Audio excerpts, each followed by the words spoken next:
नमस्कार, आदाब, सत श्री अकाल, राम राम, जय हिंद। मेरा नाम है J for Jagmohan, P for Pathak यानी जगमोहन पाठक। आप सभी लोगों का यूनिमॉन्क्स पर हार्दिक स्वागत, अभिनंदन एवं वेलकम है। बेटा, आज जो वीडियो मैं लेकर आया हूं आप लोगों के लिए वो है बेटा CUET हिस्ट्री डोमेन।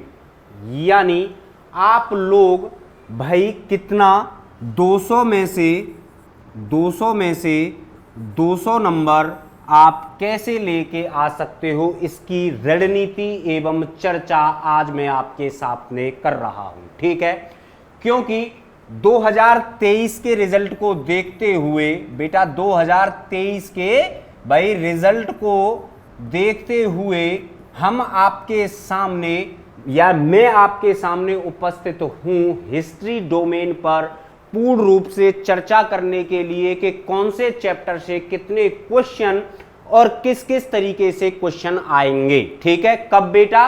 तो CUET 2024 में। कब भाई? 2024 में जो पेपर होगा उसकी रणनीति एवं चर्चा लेकर के जो सब्जेक्ट है, जो सिलेबस है, वो कहां से और कैसे कैसे क्वेश्चन आ रहे हैं। तो नंबर फर्स्ट बेटा स्टार्ट करते हैं भाई।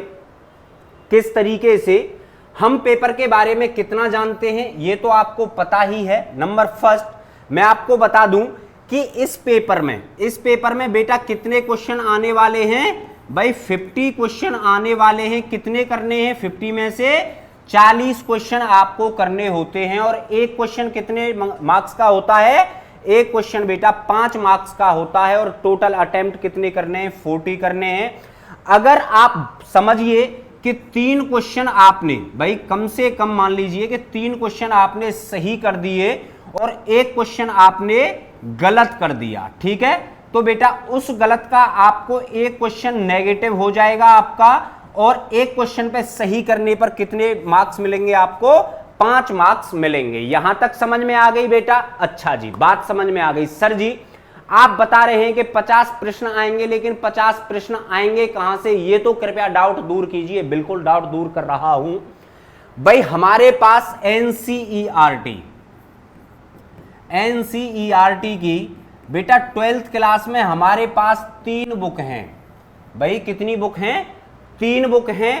पार्ट फर्स्ट इंडियन हिस्ट्री भाई, थीम सेकंड इंडियन हिस्ट्री, और थीम थर्ड भाई पार्ट थर्ड कह सकते हो हम इसको भाई, पार्ट 3 है ये क्या है? ये बेटा एंसेंट इंडिया है। इसमें क्या है? इसमें बेटा मिडाइवल इंडिया है, यानी मध्यकालीन भारत, जिसको हम प्राचीन भारत के नाम से जानते हैं या प्राचीन इतिहास के नाम से जानते हैं, और इसको जानते हैं हम आधुनिक भारत या फिर आधुनिक इतिहास के नाम से। बात समझ में आ गई? इन्हीं 3 बुकों से बेटा आपका जो पेपर है कब कब? 2022 में और 2023 में आया हुआ है। यानी अगर मैं ये कहूं कि इस NCERT से एक भी क्वेश्चन आपका बाहर नहीं गया है, और 2023 में जो हमने पढ़ाया भाई, जो पढ़ाया वही आया। ठीक है, जो पढ़ाया है वही पेपर में आया था। ये इस बात को याद रखिएगा। इसीलिए मैं आपको पहले ही आगाह कर रहा हूं ताकि आप कहीं पर बिछड़ ना जाएं। ठीक है, चलिए बात करते हैं। मैंने बात बता दी आपकी भाई। ये क्या है? ये हमारे प्राचीन भारत की किताब है। इसमें क्या है? ये हमारे मिडाइवल भारत की किताब है, यानी मिडाइवल हिस्ट्री की किताब है। और ये क्या है? ये आधुनिक भारत यानी मॉडर्न इंडिया जिसे हम कहते हैं, या मॉडर्न हिस्ट्री हम जिसे कहते हैं, ये उन 3 की किताब है। चलिए देख लेते हैं बेटा कि कौन कौन से चैप्टर इसमें आने को हैं। देखिए, बात कर लेते हैं बेटा सिलेबस की। ठीक है भाई, बात कर लेते हैं सिलेबस की। तो एंसेंट इंडिया में, यानी इसी को हम कहते हैं भाई, इसी को हम क्या कहते हैं? इसी को हम बेटा प्राचीन भारत के नाम से जानते हैं। क्या नाम जानते हैं? प्राचीन भारत के नाम से जानते हैं, जो आपकी फर्स्ट बुक है। ठीक है भाई, ईंट मनके तथा अस्थियां। ठीक है बेटा, इसी को कहा जाता है क्या भाई? सिंधु घाटी सभ्यता। इसी को क्या कहा जाता है?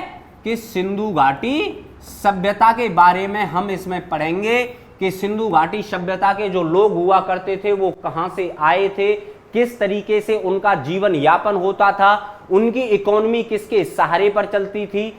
क्या उस टाइम पर भाई, क्या उस टाइम पर आज की तरह नोटों का लेन देन हुआ करता था? क्या उस टाइम पर हर एक घर में यानी कुआं और जलाशय के साक्ष्य मिले हैं? वो सारी चीजें बहुत अच्छे तरीके से चैप्टर नंबर फर्स्ट में भाई हम चर्चा करेंगे। अच्छा, नंबर सेकंड क्या है? राजा, किसान और नगर। राजा, किसान और नगर, बेटा इसको क्या कहते हैं हम भाई? 600 BC से लेकर और 600 AD तक का जो टाइम है वो हम इसमें पढ़ेंगे भाई, इसी गुप्त काल के बारे में। किसके बारे में? यानी गुप्त पीरियड के बारे में, गुप्ता पीरियड के बारे में पूरा का पूरा इस सेकंड चैप्टर में है। अच्छा, बात करते हैं बंधत्व, जाति और वर्ग के बारे में।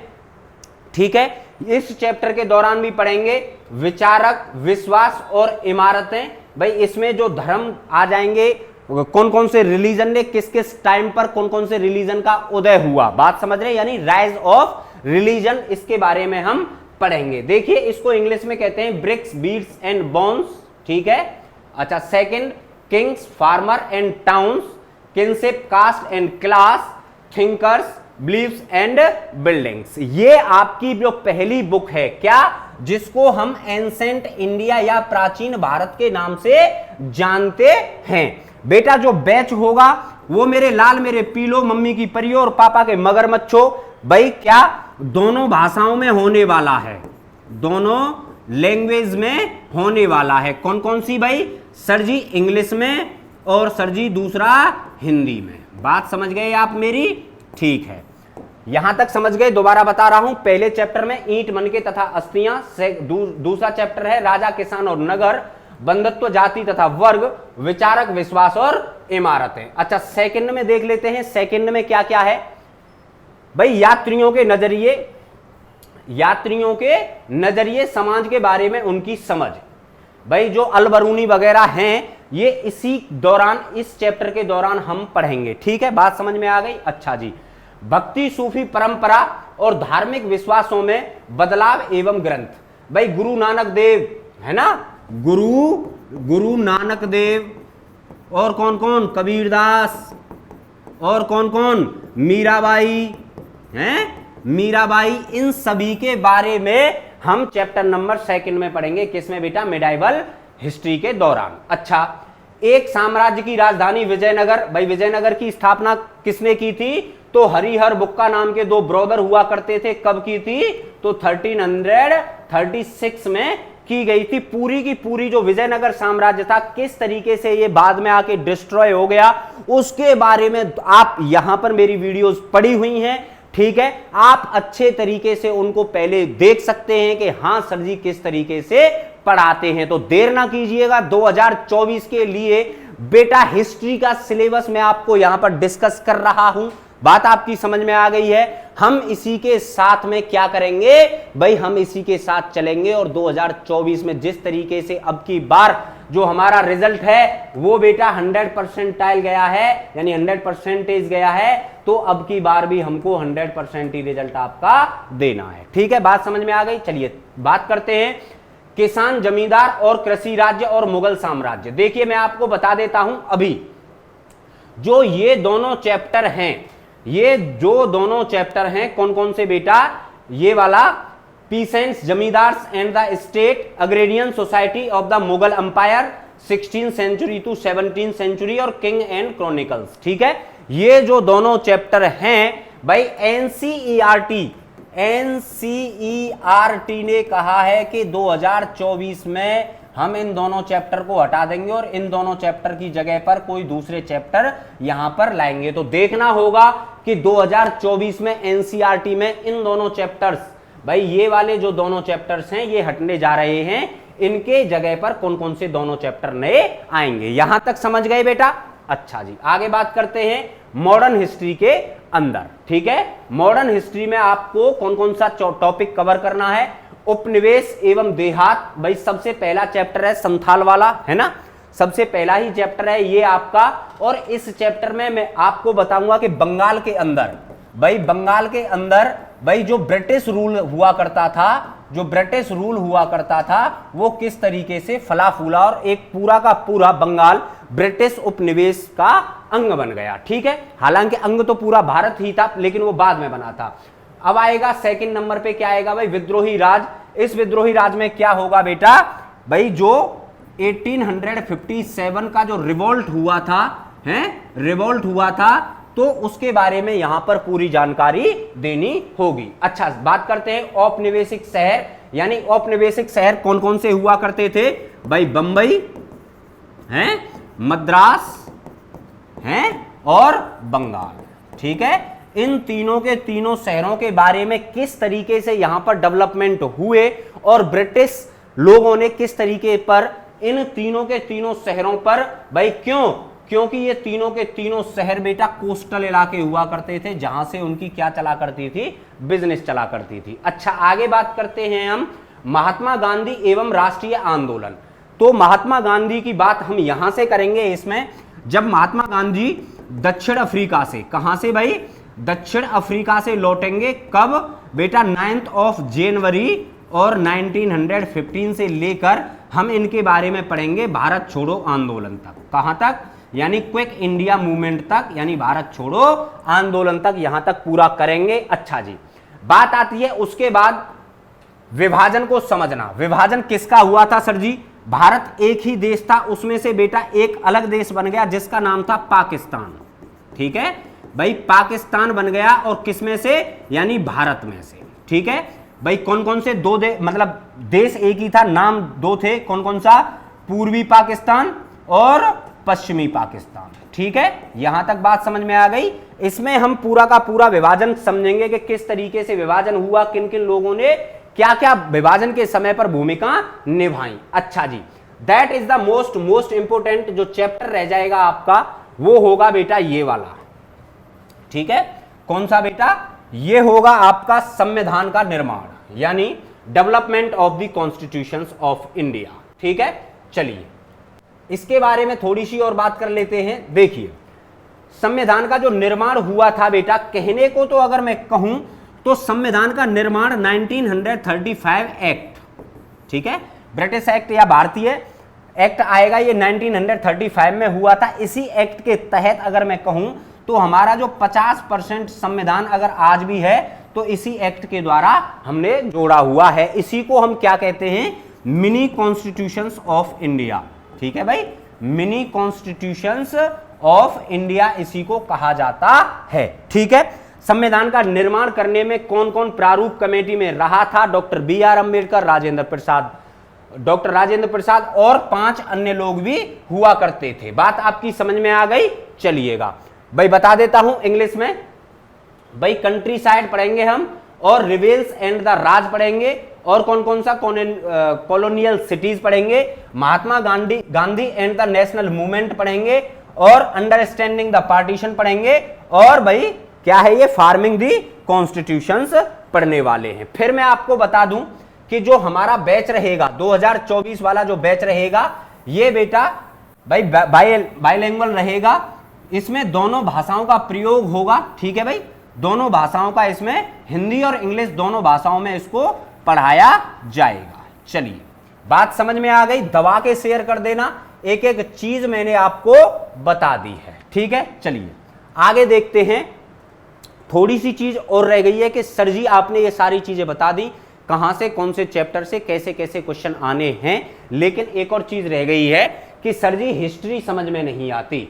सर जी हिस्ट्री समझ में नहीं आती बेटा, चीते की चाल बाज की नजर, और जेपी सर की हिस्ट्री पर संदेह नहीं करते। बात समझ में आ गई। हम पढ़ाएंगे हिस्ट्री 2023 में, आप लोग रिजल्ट उठा के देख लेना, यूनिमॉन्स का 100% रिजल्ट दिया है दावे के साथ में। चलिएगा, किस तरीके से पढ़ना है, तो how to understand history with मेरे साथ, यानी जेपी सर के साथ, किस तरीके से, मेरे बेटा 2-3 ही फॉर्मूले हैं भाई। कहा जाता है, किसी भी अपने पापा से या मम्मी से या किसी दादा से पूछ लेना कि करत करत अभ्यास के जड़मत होत सुजान, और रस्सी आवत जात ते तो सिल पर पड़त निशान। अर्थात कि जितनी बार आप रिवीजन करोगे भाई, कुएं में जब रस्सी आती है तो रस्सी भी क्या करती है बेटा, पत्थर को काट देती है बार बार आने और जाने से। तो अभ्यास यानी प्रैक्टिस में बहुत बड़ी ताकत है, प्रैक्टिस का दुनिया में कोई तोड़ नहीं है। ठीक है, इसीलिए मैंने आपसे कहा है रिवीजन, रिवीजन एंड तीसरी चीज क्या है, रिवीजन। एनसीईआरटी के एक एक पेज को ध्यान रखिएगा, मैं डरा नहीं रहा हूं। कंपटीशन आपका 2024 में, 2024 में कंपटीशन आपका किसके साथ होगा, 18 लाख स्टूडेंट के साथ आपका कंपटीशन होने वाला है। 18 से 19 लाख बच्चा आपके 2024 का फॉर्म फिल करेगा। ठीक है, बात समझ में आई? चलिए, है बात समझ में आई? चलो आगे क्या है भाई, कम से कम आपको पर वीक ध्यान रखिएगा, टेलीग्राम के साथ आप मेरे साथ जुड़िएगा। ठीक है, एक मॉक टेस्ट आपको हर हफ्ते लगाना है, हर हफ्ते। इसमें तो कंजूसी करनी ही नहीं है बेटा। जब तक आप लोग हर हफ्ते एक मॉक टेस्ट नहीं लगाओगे, एंड क्या दूसरा क्या लगाना है भाई, टॉपिक वाइज एमसीक्यू। यानी मान लीजिए कि मैंने आपको इंडस वैली सिविलाइजेशन पहला चैप्टर कराया, ठीक है भाई, सिंधु घाटी सभ्यता मैंने आपको पहला चैप्टर कराया, सिंधु घाटी सभ्यता। तो सिंधु घाटी सभ्यता में कम से कम 30 से 35, कितने बेटा, 30 से 35 जो क्वेश्चन बनेंगे, कैसे, एमसीक्यू। कैसे, एमसीक्यू। ये मेरी जिम्मेदारी होगी और हर एक चैप्टर के बाद क्वेश्चन कराऊंगा मैं आप लोगों को। ठीक है, तो आपकी जो तैयारी है 2024 वाली वो एकदम परफेक्ट होने वाली है भाई। यहां आपको ये नंबर चमक रहे होंगे, इन नंबर पे कॉल करिए और कॉल करने के बाद आप इंक्वायरी ले सकते हो। ठीक है, यहां तक सारी चीजें बहुत अच्छे से आपकी समझ में आ गई होंगी। तो आशा करता हूं कि आप लोग भाई इस वीडियो को ज्यादा से ज्यादा शेयर करोगे। ठीक है भाई, कल मिलते हैं इसी टाइम पर, तब तक के लिए नमस्कार, जय हिंद।